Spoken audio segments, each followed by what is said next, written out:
Amazon wants to build a second headquarters, and it invited cities and states across the United States to compete with one another, to bid, if you like, for Amazon to locate their second headquarters in that particular state and or city. So we had a spectacle, actually been going on for over a year, a spectacle of cities and states and the politicians who run them begging, literally on their knees, for the money, the jobs, the investment to come into their jurisdiction. A pretty amazing spectacle.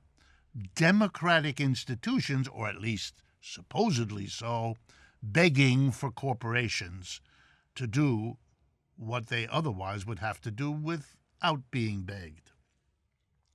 Long story short, New York City and State won, and so did Crystal City in Virginia and the state of Virginia.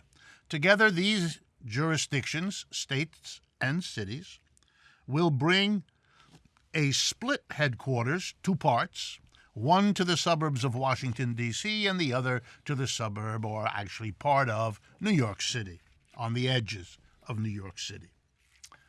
$5.5 billion is the amount of money that the New York Times reports will be given.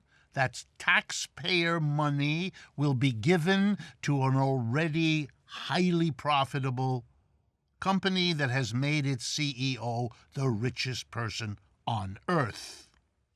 By the way, $5.5 billion is an enormous amount of money. If it were split between these two cities, it could transform them. It could make the subways of New York, for example, beautiful and clean instead of their current condition, which is roughly the opposite. It could make Crystal City and Virginia able to provide all kinds of services, but that money is not going to be used for the subways of New York or for the services because it's being given to one of the richest companies in the world, and it's $5 billion, which, for example, if it were taken away from Mr. Bezos, would still leave him the richest person on earth, but would allow these two cities and states not to use taxpayer money for something other than providing services to the majority of the people in those jurisdictions. But I'm even more angry, if you like, about such a thing. Here's just a couple of dimensions for everyone to understand. First, the number of jobs that this is supposed to bring has been said to be 25,000 jobs. That's what the mayor of New York said would come to the New York area, and that's what apparently the company has also said. Well, I've been involved in these kinds of projects many times in my life. The politicians and the corporate leaders throw out whatever number they think will impress the public. Why? Because there's no follow-up.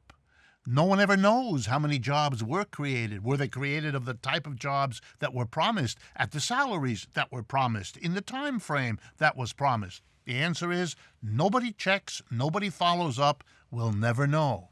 And if, in fact, we wanted to hold the company to doing what it promises to get that subsidy, well, then we would make conditions, wouldn't we? We would say, like when we hire a construction company, if you get the job done when you say you will, fine. But if it takes you an extra month, there'll be a penalty to pay.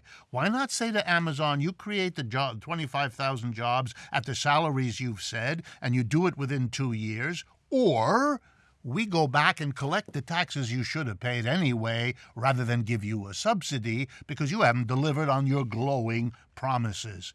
We didn't do that. We made no connection, we of the people of New York or the people of Virginia, no conditions of fulfilling anything.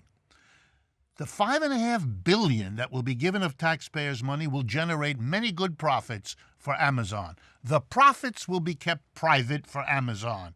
But we, the people, are paying more than half the cost of this project.